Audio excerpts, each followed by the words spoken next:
Formula E debuted its first global race in Beijing's Olympic Park in 2014.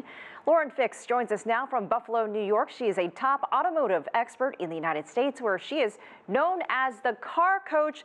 Lauren, Formula E claims from concept to the fastest growing sport on the planet. Could it get as big or as popular as Formula One?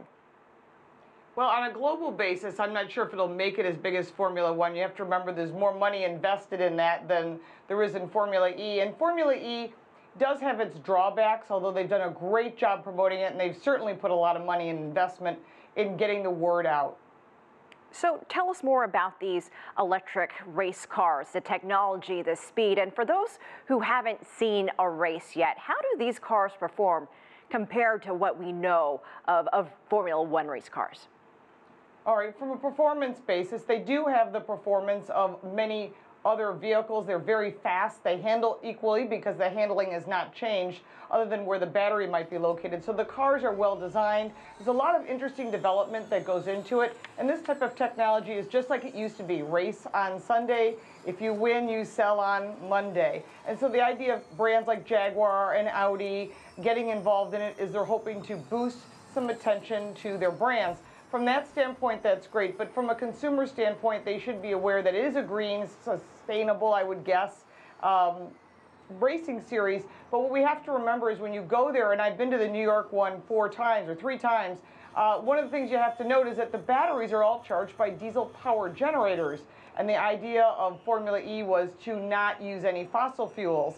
So again, this is something that has to be considered. But the technology and learning how batteries can hold power longer, the technology has evolved. When initially it was you'd race, then there'd be a break. They would switch cars rather than switch tires like you see in other racing series, and then they would drive. But that got to be very cumbersome. So now they've got longer life in the batteries, and that's been actually a plus for the series. So people that are watching are staying in the stands longer.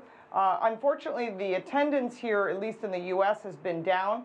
And of course, the more money you put into it and more enticements you have to get consumers to attend the Formula E, it will always bring followers. And there's a following for everything. It's just a matter of how to increase that following, I think, is the biggest challenge.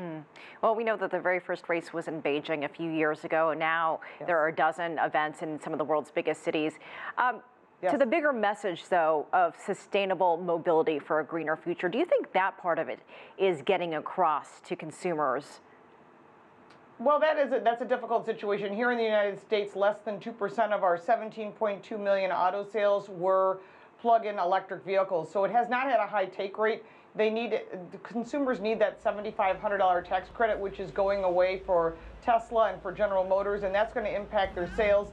So here in the U.S., it's different than in China, where you're mandating the fact that you need electric vehicles, but China's also smart enough to create nuclear power and other ways to power their grid. So I give them a lot of credit for that. They're actually looking at a bigger picture if this is what they're demanding electric vehicles to be in place.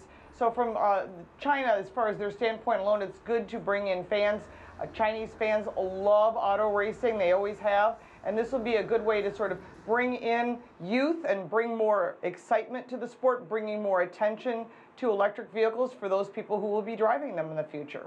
And it hasn't been around very long, just a few years. So what do you think the future holds?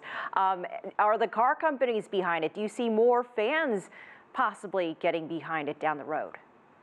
Well, as far as the car companies, every manufacturer is producing an electric vehicle, mostly on a global basis. But if you look at the sales here in the U.S., many manufacturers are not selling them. They take a loss on every single vehicle that they make, even on a global basis.